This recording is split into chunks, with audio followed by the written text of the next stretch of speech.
Hey everyone.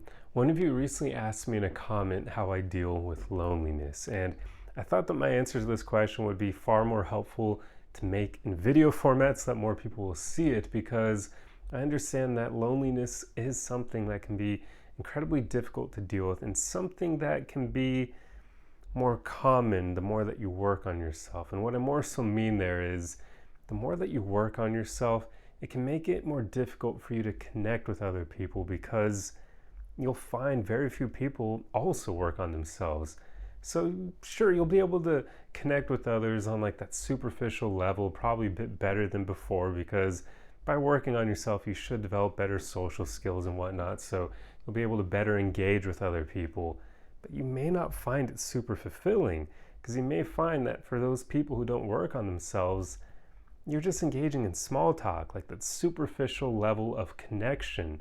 But if you are spending a lot of time improving who you are as a person, you probably want to find those deeper connections that are far more fulfilling. So, not being able to find those because so few people work on themselves can be a bit difficult to deal with. So, this is what I want to talk about. I want to share with you what I personally do to deal with this kind of loneliness that comes from working on growing as a person and finding very few other people who do so as well, unfortunately. So the main thing, well, actually, I'll share with you quite a few tips in this video, but the first thing and the main thing that I do is I basically find ways to enjoy my own company, because that's the name of the game for beating loneliness. It's all about just finding ways to be happy on your own, because so few people are able to do that, and that creates a ton of loneliness for them. That's when they start believing that getting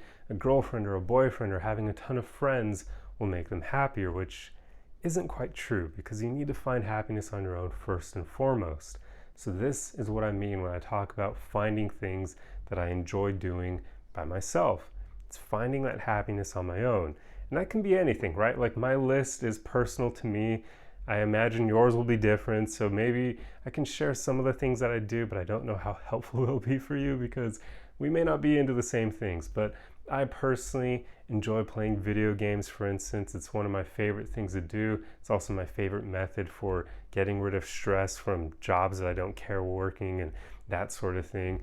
I also enjoy reading, maybe not always in book format, but even reading articles online about like psychology and other interesting things like that. I also love watching videos, sometimes on YouTube, sometimes on Netflix, although in that case, it's more TV shows and movies and whatnot. But that's something I enjoy as well. Primarily, I tend to watch videos that I can actually learn from, so yet again on psychology and other personal development topics, because I'm just fascinated by them. Quite often I end up watching a lot of videos on relationships and whatnot, because I love learning about how we humans connect with each other and what things help initiate that connection, what things detract from it, and that sort of thing. And I just loving learning about how people work in general. So those are some of the main things that I do. I'll even often go for drives by myself, but I tend to more so do that when I'm in a really bad place mentally, because it just helps. So I don't do it all the time. And quite often it is an identifier for when I'm in a bad place. I'll be thinking, I've been going for a lot of drives as of late. I'm not feeling all that great, am I?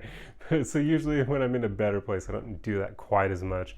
But also when gas is super expensive, it kind of makes me think twice about it as well. But yeah, so those are just some things that I do to find ways to enjoy my own company. It's just doing the things that I like doing by myself. And sometimes that'll even mean engaging in activities that you could do with other people, but doing them solo. Sometimes I'll go for solo hikes. But for those of you who are into outdoorsy activities, I would recommend, if you're going to do them solo, just have some form of self-defense tools on you, just in case. Not trying to make anyone become paranoid here, but it's better to be safe than sorry. If you're in an area that you don't know how safe it is, just have something on you, just anything to be able to fall back on as a backup plan, because going and doing outdoorsy stuff by yourself can be a bit risky. The odds aren't super high, but better to be safe than sorry. But for the most part, just do things that you're passionate about by yourself. That is one way you can help kind of keep loneliness away from you.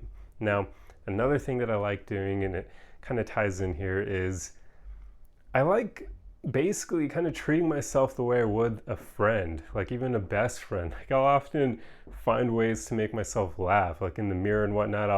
I used to do this far more than now because I'm not in the best place mentally right now. So it kind of has impacted my ability to be that I don't even know how to call it, carefree by myself. But what I used to do in the past rather often is when I would pass by mirrors and whatnot in my house, I would wink at myself as a joke, not because I'm like checking myself out and think I'm amazing or something, but more so just in like a teasing fashion, like just winking at yourself because it's funny. And every time I would do it, it would make me laugh. So I did it all the time and I loved it. But also I'll just find little ways to joke with myself. I can't quite give you specific examples because it's always something I do in the moment, but like they're just random things that will make me laugh. And sometimes I'll even do a little dance by myself and then make myself laugh. I just do random things that I find funny and it helps me enjoy my own company. So that's another tip that may help you. Now, another thing I do, and this is an important one, is I remind myself that it's okay and even normal to feel lonely. Like, in fact, if you make like a quick Google search, you'll find that loneliness is basically an epidemic nowadays. Like there are a ton of lonely people out there. So never buy into those ridiculous thoughts that tell you that you're alone in that endeavor, that you're the only person in the world who feels lonely, because it's not true. It's just not true. There are millions of people out there nowadays who are feeling lonely, and it's rather apparent that the internet, social media, dating apps, and just how weird modern dating is are contributing to a lot of this. So yeah, you're not alone. Like that may be a thought that you can find comfort in, just knowing that you are not the only person feeling this way. Heck, even I feel lonely from time to time. It's not super common for me because I tend to find ways to enjoy myself, and even when I am feeling lonely, I don't really worry about it. It doesn't bother me a whole lot. Like I tend not to even acknowledge it in a way. I know that it's normal. So what's the point in beating yourself up over it, right? Like it's a normal thing. So if you do feel lonely, don't feel bad for feeling lonely. Then you're going to feel even worse.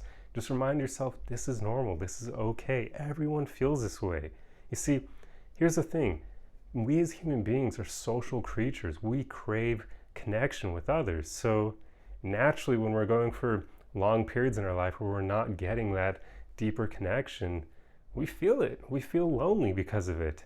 It's like almost a biological thing. And I imagine there is a part in there dealing with like reproducing and whatnot. So yeah, there are biological reasons for loneliness. So it's incredibly normal and okay to feel that way. So remind yourself that, and don't give in to those thoughts about like beating yourself up or self-sabotaging over it, because that's just not helpful.